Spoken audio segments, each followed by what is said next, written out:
Hello again, everybody. I'm James. Here's Aaron and Freddie, and this is the Whittier Daily News Game of the Week. It is Lompoc at St. Paul. St. Paul and both these teams looked really good in their debut wins last week. St. Paul thrashing in another city section school. It was Venice this time, 38-0, and Lompoc spoiling the debut of Jim Baker over at Simi Valley, winning 49-28. This is a step-up game for St. Paul. They got to take care of business here if they want to be a legitimate contender in Division 5 this year, Aaron. Yeah, it definitely is. St. Paul's a team that's kind of struggled through the regular season, only to reach the playoffs last couple of years and pick up a win or two.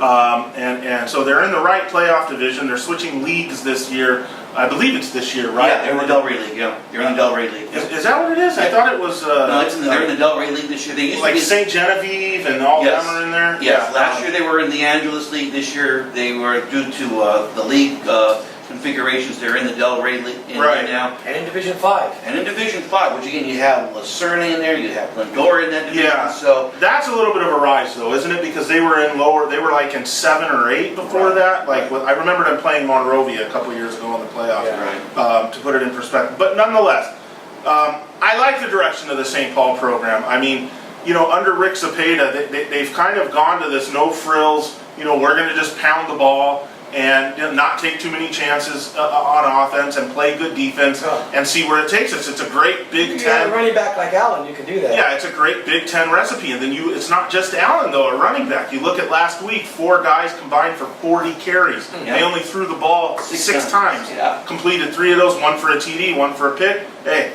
that's how it goes. St. Paul, though, is a team that needs the game to stay in their comfort zone, meaning the flow of the game has to not be one where St. Paul's playing catch-up or playing from behind. It's got to be a grinder. And I'm not sure you're going to get that against Lompoc.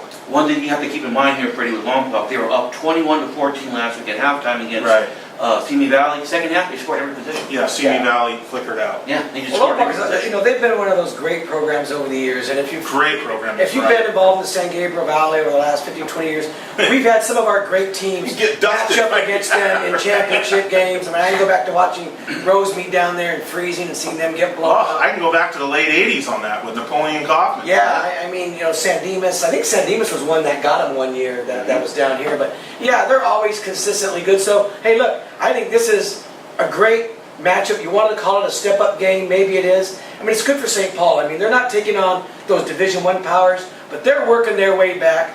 I did the preview on St. Paul in our top 10 preview. Talked to Coach Zapata, and there's a lot of quiet optimism. I mean, I got the sense that he wanted to say more.